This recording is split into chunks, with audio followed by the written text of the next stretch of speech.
Bonjour, bienvenue à la quatrième et dernière partie de ma formation sur Google Classroom. Ce que nous allons voir maintenant, c'est comment créer une grille d'évaluation. En tant qu'enseignant, on a souvent à corriger avec une grille, la grille fournie par le ministère. Donc, je vais vous montrer comment créer dans Classroom une grille d'évaluation similaire à celle qui nous est donnée par le ministère et avec laquelle vous allez travailler pour corriger un devoir d'élève. On va commencer par créer un devoir à laquelle on va ajouter une grille d'évaluation plus tard. Donc, on va créer devoir. Appelons-le mon devoir Google Doc. On pourrait donner des instructions. Bon, c'est assez sommaire comme instruction. Évidemment, si c'était pas vrai, on donnerait des instructions beaucoup plus précises. Mais ça va faire pour le moment. On n'ajoutera pas de document à notre devoir. L'élève va devoir créer son propre document. On pourrait en rajouter un, mais je vais vous montrer en même temps comment on crée un devoir générique et les élèves devront créer le document qu'ils joindront au devoir. Donc ici, on va laisser la classe à tous les élèves. On va l'accorder 100 points au devoir. Aucune date limite. On va lui donner le thème pré-test. Et la grille d'évaluation, c'est ce qu'on va faire maintenant. On va donc cliquer sur grille d'évaluation et sélectionner créer une grille d'évaluation. Bon, voici à quoi ressemble l'outil pour créer la grille d'évaluation. Ça peut être un peu mélangeant, mais je vais vous expliquer de quoi il en retourne. Donc, jetons un coup d'œil ensemble à la grille du ministère. Ceci est la grille d'évaluation dans le DDE du 3102 à l'éducation des adultes. Ça, typiquement, c'est à peu près toutes les grilles ressemblent à ça. Donc, on a nos critères d'évaluation ici, on a nos échelles d'appréciation, les descriptions avec les points. Comment transposer ceci dans Google Classroom avec cet outil-ci? Donc, le titre du critère ici, serment de description, on va se concentrer ici sur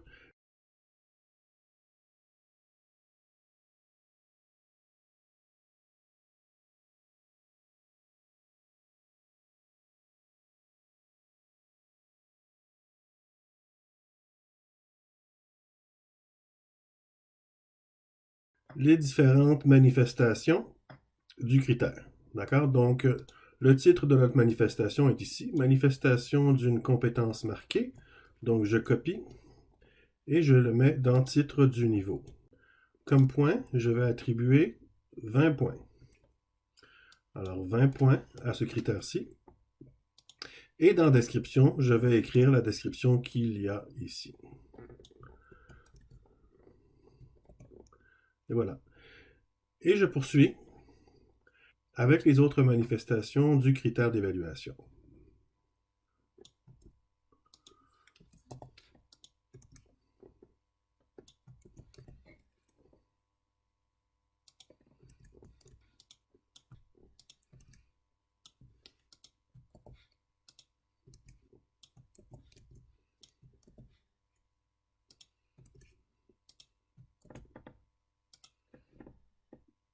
Alors voilà.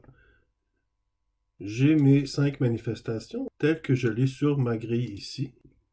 On peut passer maintenant au deuxième critère. Bon, le problème qu'on a ici, c'est qu'on a deux types de manifestations ici pour ce critère-là. Alors, ce que je fais dans ce temps-là, c'est que je répète simplement ce critère d'évaluation-là une deuxième fois. Maintenant, pour sauver du temps, parce que j'ai déjà rentré les titres de niveau qui vont être semblables partout, donc ce que je vais faire, c'est que ce critère-ci, je vais le dupliquer. D'accord? Alors, je sélectionne dupliquer le critère. Et mon critère que j'avais plus haut est répété une deuxième fois. Alors, j'ai juste à le modifier. Donc ici, 2.1.2. Et mes points, cette fois-ci, ils sont de 10, 8, 6, 4 et 2. Les titres ne changent pas, ça va être ma description qui va changer. Je vais copier mes descriptions.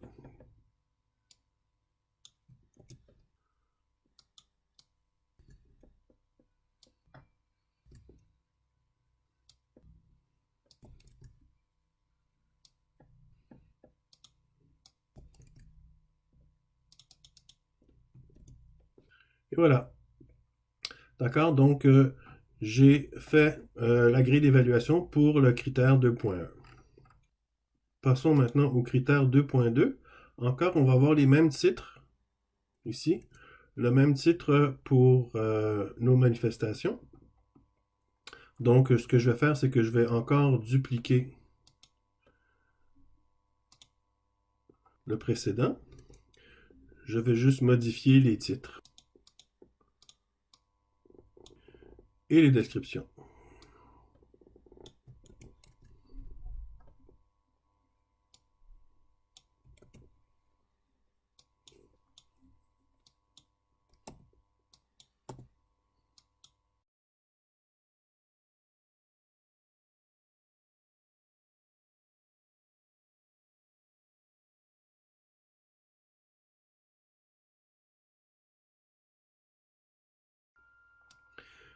Et voilà le point 2.2 complété.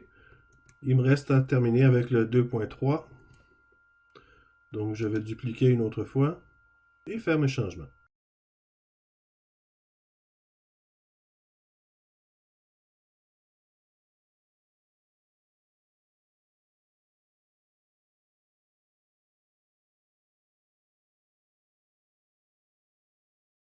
Et voilà.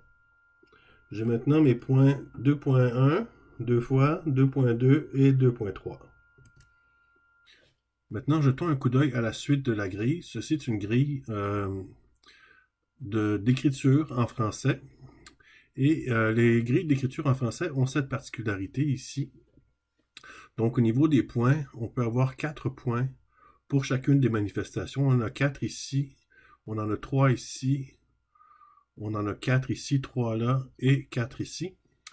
Ça demeure très difficile à reproduire une grille comme ça, sinon impossible, dans la grille d'évaluation de Google Classroom. Mais il y a moyen de tricher. Je vais vous montrer un peu la solution que j'ai trouvée pour faire quelque chose du genre. Commençons par créer un nouveau critère. Donc, le titre de mon critère, c'est le critère 2.4, construction des phrases et ponctuations appropriées.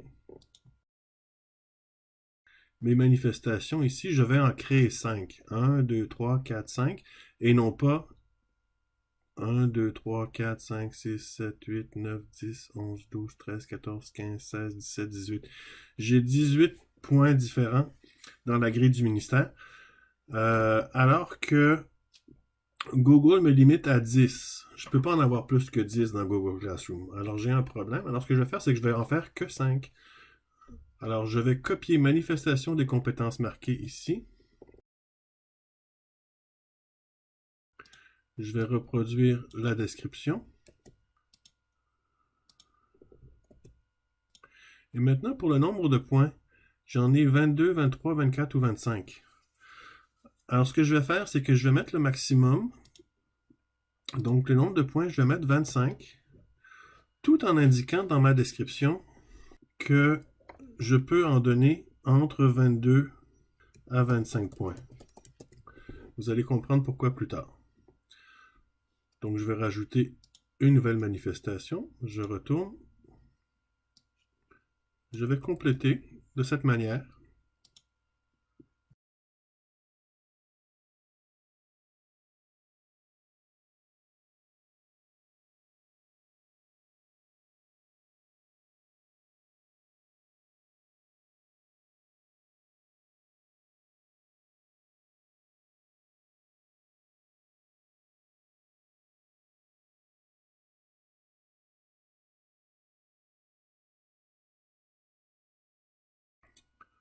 Donc, j'ai mes 5 manifestations avec mes 5 possibilités de points. D'accord?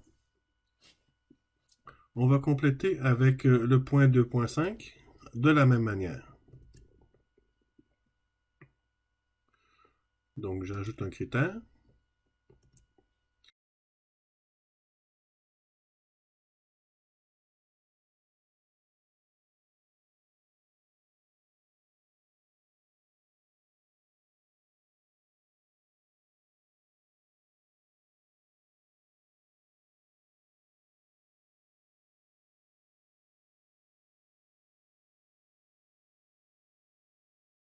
Donc, j'ai tous mes critères que j'ai rentrés dans ma grille pour un total de, on voit ici, 100 points. Donc, je vais enregistrer ma grille. Et elle est ici, ma grille d'évaluation. À présent, il ne me reste plus qu'à publier le devoir.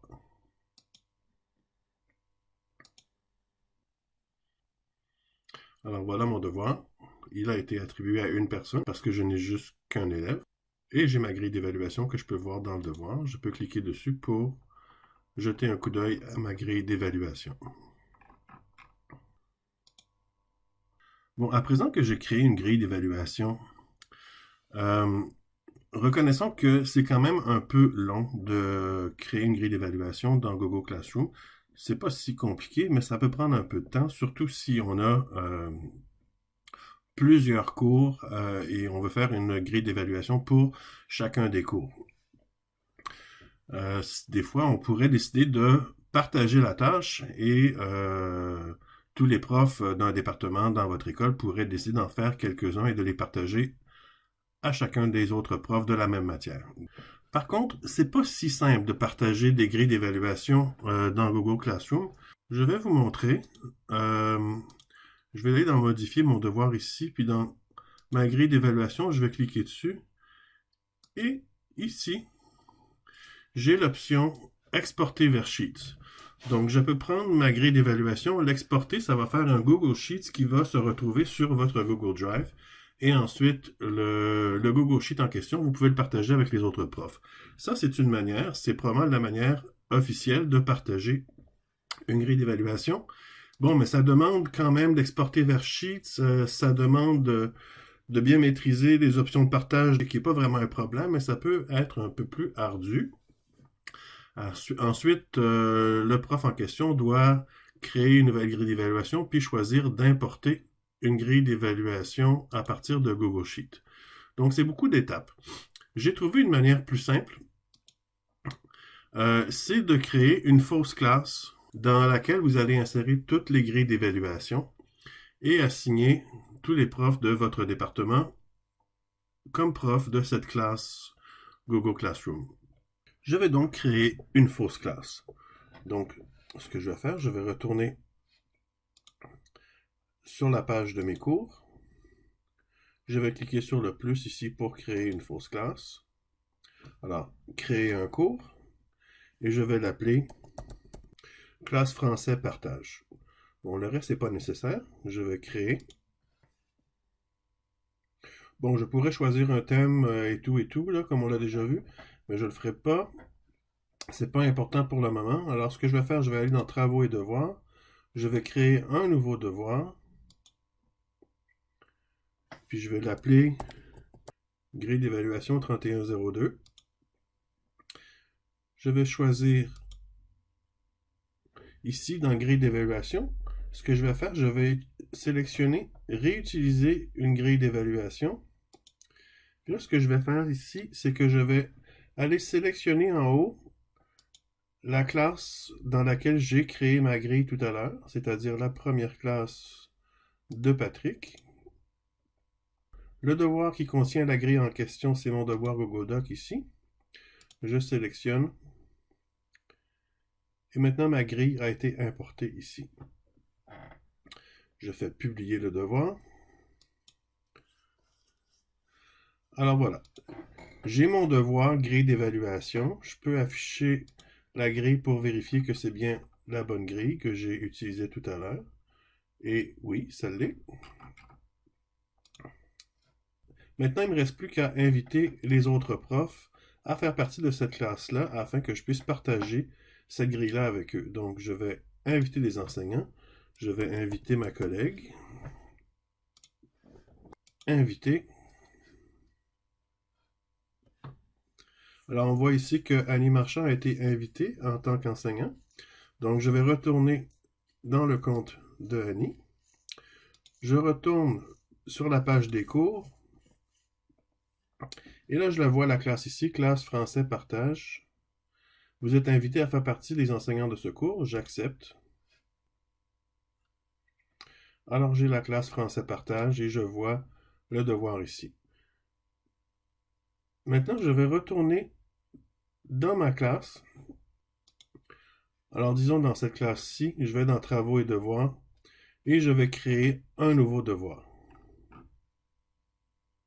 Créer, devoir. Disons que mon devoir, ça va porter sur une personne que j'admire.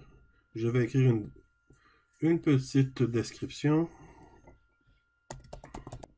Écris un texte de 300 mots sur une personne que tu admires ou que tu juges intéressante. Je vais ajouter la grille d'évaluation.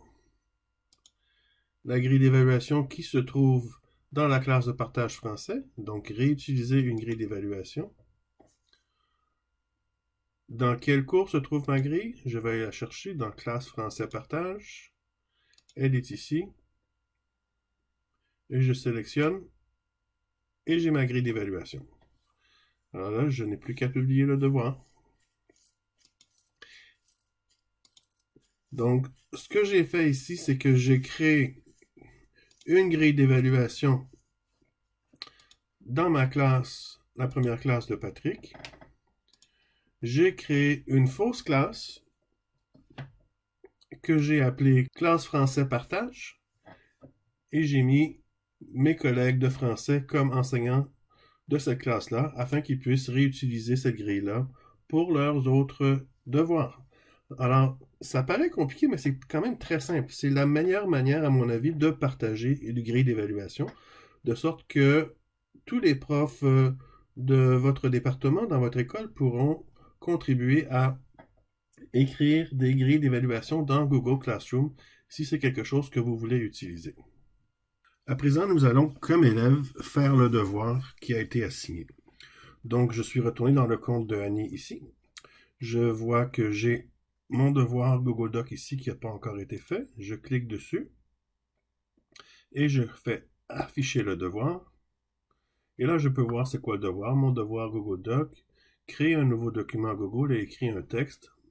Et j'ai la grille d'évaluation sur laquelle je peux me baser pour savoir comment je vais être évalué. D'accord? Donc, on voit qu'il n'y a aucun document joint au devoir ici.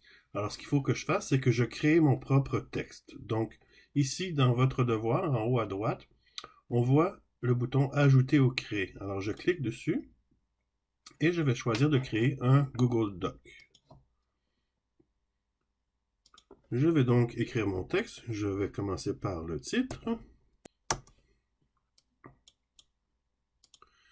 Et je vais mettre mon texte. Donc, je fais juste mettre du lorem ipsum encore comme texte. Alors, mon devoir est terminé.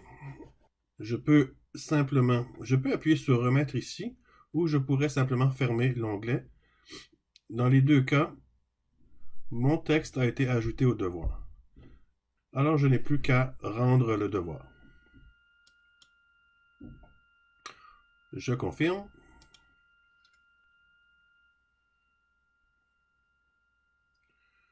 Je peux retourner à la classe, dans Travaux et devoirs. Ici, je vois que mon devoir a été remis. À présent, je vais retourner à mon compte enseignant. Dans Travaux et devoirs, je vois mon devoir Google Doc. Je vois qu'une personne l'a remis. Je fais afficher le devoir. Et je vois ici que Annie Marchand l'a remis. Maintenant, je vais corriger son devoir et je vais utiliser la grille de correction qu'on a créée plus tôt pour le corriger. Donc, je vais commencer par ouvrir le devoir en cliquant dessus. Donc, je pourrais faire des corrections, je pourrais sélectionner et faire des suggestions, faire des corrections. Je pourrais rajouter un commentaire. Donc, on voit ici mes corrections et mes commentaires. Et une fois que j'ai lu le texte, que j'ai fait mes corrections, je peux procéder à ma grille d'évaluation. Donc, ma grille d'évaluation, remarquez qu'elle est ici à droite. Alors, elle est présentement affichée en mode compact. Je peux choisir d'afficher les détails pour chacune des catégories. Donc, je clique ici. Et je vois que dans le premier critère, j'ai mes descriptions ici pour mes points. Alors, présente un contenu et un point de vue pertinent, blablabla, je peux choisir ça. Ou présente un contenu et un point de vue pertinent en respectant les droits d'écriture. Présente un contenu et un point de vue pertinent malgré quelques lacunes. Toutefois, le projet d'écriture est respecté. Donc, je pourrais sélectionner ça. Je peux fermer ce critère-là et en ouvrir un autre pour aller voir encore les différents points. D'accord? Donc, utilise des procédés textuels appropriés, variés et efficaces. Donc, je peux sélectionner ça. Je peux aller voir le prochain. Respecte les règles de la cohérence textuelle et articule son texte avec aisance. Je vais sélectionner ça. Et remarquez que si je connais les critères par cœur, je n'ai pas besoin de l'ouvrir. Je peux simplement cliquer dans les carrés gris ici pour attribuer le nombre de points. D'accord? Et on voit que quand je passe ma souris dessus, j'ai le nombre de points attribués ainsi que le titre de la manifestation. Donc, manifestation d'une compétence marquée, d'une compétence assurée, d'une compétence acceptable, etc. Donc, je sélectionne, admettons, le deuxième. Et remarquez qu'à chaque fois que je clique, en passant, si je remonte plus haut, la note s'ajuste selon les points que j'attribue. Pour le critère 2.4, c'est le critère où il a fallu que je résume seulement en 5 manifestations les points qui en réalité s'étalaient sur, je crois, si je me rappelle bien, 18 différentes possibilités de points. Alors, ce qu'on va faire ici, on va tricher un petit peu. La catégorie, je commence par sélectionner la manifestation qui correspond à mon critère. Donc, alors disons que je sélectionne d'une compétence marquée. Je vais développer ici, puis là je vois construire et ponctuer les phrases sans faire d'erreur ou en faisant très peu d'erreurs de 22 à 25 points. Donc 25 points, c'est probablement sans faire d'erreur. Alors il en a fait quelques-unes, mais seulement très peu. Alors je ne lui donnerai pas 25 points ici, disons que je vais lui donner 22. Alors ici, je ne peux pas sélectionner 22 ici, je n'ai pas le choix. Par contre, il est toujours possible directement dans la boîte ici de changer. Donc, ce que je vais faire, c'est que je vais sélectionner mon 25 ici et je vais écrire 22. Tout simplement. Puis là, je vais faire la même chose pour la prochaine catégorie. Donc, l'orthographe, disons que je choisis cette catégorie-ci, qui se trouve à être manifestation d'une compétence assurée. Et on voit que je peux donner 15, 16 ou 17 points. Alors présentement, j'ai assigné le maximum. Disons que je veux lui assigner 16 points et non pas 17. J'ai juste à le modifier tout simplement en haut. Et remarquez que mon total a été calculé en haut, donc 80%. Ensuite, tout ce que j'ai à faire, c'est simplement rendre le devoir. On me confirme 80%, c'est ça? Oui, et je clique sur rendre. Remarquez que puisque je ne peux pas voir les titres au complet, je peux toujours aller voir la grille dans une fenêtre séparée. Je peux cliquer sur le bouton ici pour ouvrir la grille. Et là, je peux voir vraiment tous les titres ici, sauf que je ne peux pas les sélectionner. C'est vraiment juste comme aperçu. Vous voyez, je ne peux pas cliquer sur une... je ne peux pas corriger à partir d'ici. Mais par contre, je peux lire les titres ici en haut complètement. Je n'ai qu'à fermer cet onglet-là pour retourner à mon devoir. Mon devoir a donc été corrigé et remis. Donc, on voit la note affichée ici de mon élève. Je peux maintenant fermer cet onglet-là et retourner à ma classe. On voit maintenant que j'ai une personne notée. Je vois ici sa note. Je n'ai pas besoin d'appuyer sur rendre parce qu'il a déjà été rendu. Lorsque mon élève retournera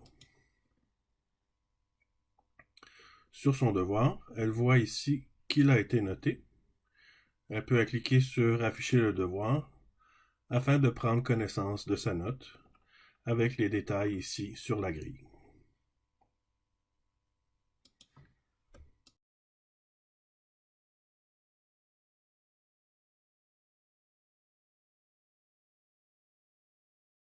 Un onglet ici qui me reste à vous parler, c'est l'onglet Notes. Si j'avais plusieurs élèves, ça serait beaucoup plus intéressant, mais ça me donne quand même un aperçu. On voit ici le cumulatif de mes élèves sur chacun des travaux qu'ils ont fait. Donc, on voit que pour le devoir qui s'appelle Mon devoir Google Doc, je vois la note de tous mes élèves avec la moyenne de la classe. Pour le devoir Mon premier questionnaire, je vois la note. Pour le devoir Mes vacances de Noël, je vois la note. Et ici, pour le devoir Comment aimes-tu le cours jusqu'à présent, c'était un devoir qui ne comprenait pas de notes, donc il n'y a pas de notes à calculer. Je vais vous montrer un petit truc ici. Donc, si je retourne dans mes paramètres et je descends vers le bas, je vois ici le calcul de la note globale et pas de note globale. Ici, je peux choisir le total des points. Donc, si je choisis le total des points, les points vont être additionnés pour donner un total. Mais je peux aussi sélectionner pondération par catégorie. Parce que ce n'est pas nécessairement tous mes devoirs qui vont avoir le même poids. Alors, je peux séparer mes devoirs par catégorie et chacune des catégories vont avoir un poids dans la pondération finale. Donc, mes catégories de notes sont ici. Je clique pour ajouter une catégorie de notes. Ma première catégorie de notes pourrait être exercice et je vais donner une pondération de, disons, 30% à tous mes devoirs qui sont des exercices. Je vais rajouter une autre catégorie notes et je vais l'appeler par exemple examen. Et cette fois-ci, examen, disons que examen vaut 70%. Et on voit ici que la somme des catégories de notes doit être égale à 100%. On voit qu'il reste 0% à ajouter. Mon total fait 100%. Alors, je vais enregistrer ça et je vais retourner dans ma classe. Donc, présentement, mes devoirs n'ont pas été divisés par catégorie. Alors, ce que je vais faire, c'est que je vais retourner dans Travaux et devoirs et je vais assigner des catégories à mes devoirs. Alors, disons que mon devoir Google Doc, ici, je vais aller le modifier. Et on voit en haut ici, catégorie de notes, à côté des points. Je vais sélectionner, disons que mon devoir Google Doc, c'est un examen. Je l'enregistre. Je vais faire la même chose pour mes vacances de Noël. Je vais le modifier. Et je vais lui donner la catégorie examen également. Je vais l'enregistrer. Et disons que mon premier questionnaire, je vais le modifier. Et cette fois-ci, celui-ci est un exercice. Je vais l'enregistrer. Je vais retourner dans Notes. Et on voit maintenant que mes devoirs ont été séparés par catégorie. D'accord? Donc, mon devoir Google Doc est un examen qui vaut 100 points. Mon premier questionnaire est un exercice. Et mes vacances de Noël est un examen. D'accord? Donc, les notes ont été calculées en tenant compte que les examens valent 70% et que les exercices valent 30%. Donc, la note globale est ici, en suivant la pondération que j'ai accordée. Je vais retourner maintenant voir l'ensemble de mes cours, d'accord? On a pas mal terminé maintenant tout ce qui concerne Classroom et ses fonctionnalités. Il me reste plus qu'à voir quelques petites choses, comment, par exemple, comment supprimer une classe que vous avez terminée. Surtout si vous êtes, par exemple, au secteur des jeunes, vous pouvez créer une classe en septembre et après ça, en juin, décider de la supprimer pour commencer une nouvelle classe l'année prochaine. Donc, je vais vous montrer comment archiver et supprimer des classes. C'est quand même assez simple. Donc, on retourne dans la liste de nos classes en cliquant sur le menu en haut et en sélectionnant cours. Disons que la classe informatique ici, j'en ai plus besoin. Alors, je vais l'archiver. Alors, je clique sur les trois petits points et je peux l'archiver. On voit que supprimer n'est pas ici. Okay? On ne peut pas supprimer directement une classe. il faut commencer par l'archiver.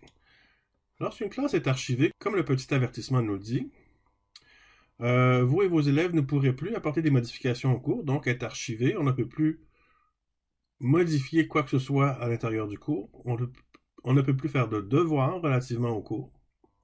On peut toujours consulter ce cours qui existe encore dans la section cours archivé dans le menu. Par contre, tous les fichiers associés au cours resteront stockés dans Google Drive. D'accord? Donc, il est à noter que à chaque fois qu'un élève vous soumet un devoir, le devoir qui se retrouve dans Classroom est également envoyé sur votre Drive, dans un dossier spécial dédié à cette classe-là. Donc, on va archiver ce cours. Il disparaît de ma liste des cours ici. Pour y retourner, on voit en bas ici cours archivé. Alors, je vais cliquer sur cours archivé et je vais voir maintenant la liste de tous les cours que j'ai archivés. Maintenant, si je voulais supprimer définitivement un cours, donc disons, cette classe-ci, j'en ai plus besoin, je m'en servirai plus jamais, je veux la supprimer définitivement. Je clique sur les 3 points et je sélectionne supprimer. Remarquez que si vous vouliez la restaurer, c'est-à-dire le remettre dans vos cours, vous pourriez sélectionner simplement restaurer. Je clique sur restaurer et je vais retourner à mes cours. Je vois que le cours est retourné dans mes cours actifs. Donc, je vais retourner pour l'archiver. Je vais aller dans mes cours archivés. Et je vais cette fois-ci le supprimer. Notez que quand vous le supprimez, c'est définitif. Vous ne pouvez pas changer d'idée. Par contre, les fichiers associés au cours sont toujours dans votre Google Drive. Alors, je supprime le cours. Notez que vous ne pouvez pas supprimer un cours qui ne vous appartient pas. Okay? Lorsque vous archivez un cours, le cours est archivé également pour les élèves inscrits. Donc ici, il y a certains cours, comme le cours de classe de Hala, ici, où je suis inscrit comme élève. Je peux simplement le déplacer. Je ne peux pas le supprimer, je ne peux pas le restaurer, parce que ce cours ne m'appartient pas. Je suis un élève de cette classe-là. La classe va disparaître uniquement lorsque le prof en question va sélectionner supprimer. Et voilà, ça met fin à ma formation Classroom. J'espère que vous avez apprécié. Si vous avez des questions, n'hésitez pas. Vous pouvez toujours m'envoyer un courriel à patrick.fontaine@cssmi.qc.ca. Au revoir.